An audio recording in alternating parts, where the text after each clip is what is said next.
Hello everyone, मेरा नाम है Tasavvur Ijaz and welcome to 3DX mentor. देखो, जब भी कभी आप किसी भी वेबसाइट से 3D मॉडल को डाउनलोड करके ब्लेंडर में इंपोर्ट करते हो तो अक्सर आपको एक प्रॉब्लम आती है और वो प्रॉब्लम ये है कि आपको 3D मॉडल पिंक कलर में दिखाई देता है। इसलिए आज की इस वीडियो में मैं आपको इस प्रॉब्लम की रीज़न और सोल्यूशन बताऊंगा।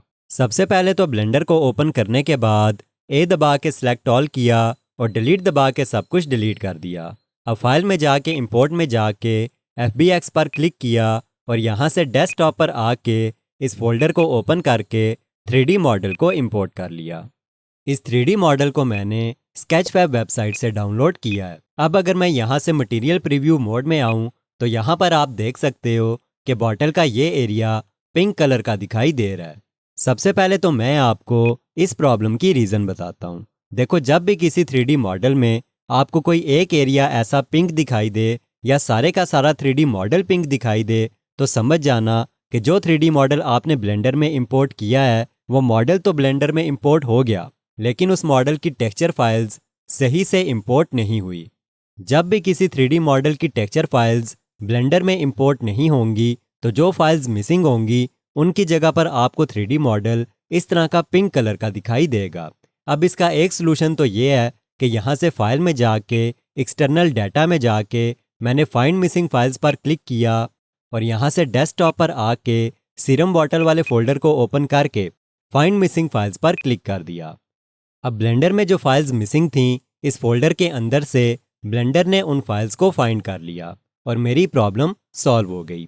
और यहाँ पर आप देख सकते हो कि मिसिंग टेक्सचर इंपोर्ट हो चुका है, लेकिन कुछ केसेस में शायद ये मेथड काम ना करे। इसलिए एज अ प्रोफेशनल आपको मैनुअल वर्क भी आना चाहिए। इसलिए Ctrl+Z दबा के मैंने लास्ट टास्क को अनडू किया तो देखो दोबारा से टेक्सचर गायब हो गया। अब यहाँ से शेडिंग पर क्लिक करके मैं शेडिंग वर्कस्पेस में आया और यहाँ से मटीरियल प्रॉपर्टीज़ पैनल में आ गया। अब यहाँ पर आप देख सकते हो कि material.002 वाला जो मटीरियल है इसके पीछे ये पिंक वाली बॉल मुझे ये बता रही है कि ये वाला मटेरियल मिसिंग है। इसलिए यहाँ से मैंने इस मटेरियल को सिलेक्ट किया और शेडर एडिटर में जूम इन करके इस मटेरियल के इमेज टेक्सचर नोड के पास आ गया। अब यहाँ पर आप देख सकते हो कि 1.png के नाम से एक फ़ाइल है जो क्रिएटर ने यहाँ पर लगाई थी और यही फ़ाइल सही से इंपोर्ट नहीं हुई। इसलिए यहाँ से मैंने ओपन पर क्लिक किया और यहाँ से डेस्कटॉप पर आके सीरम बॉटल वाले फ़ोल्डर में जाके टेक्सचर वाले फ़ोल्डर में जाके टेक्सचर वाली फ़ाइल को मैन्युअली इंपोर्ट कर लिया।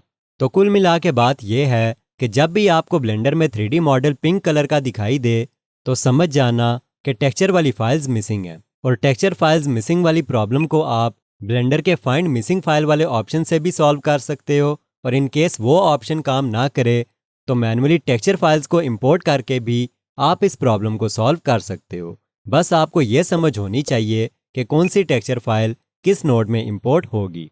और ये कैसे पता चलता है ये मैंने अपने 3D एनिमेशन वाले कोर्स में नोड्स के बारे में समझाते हुए डिटेल से गाइड किया है। Thanks for watching.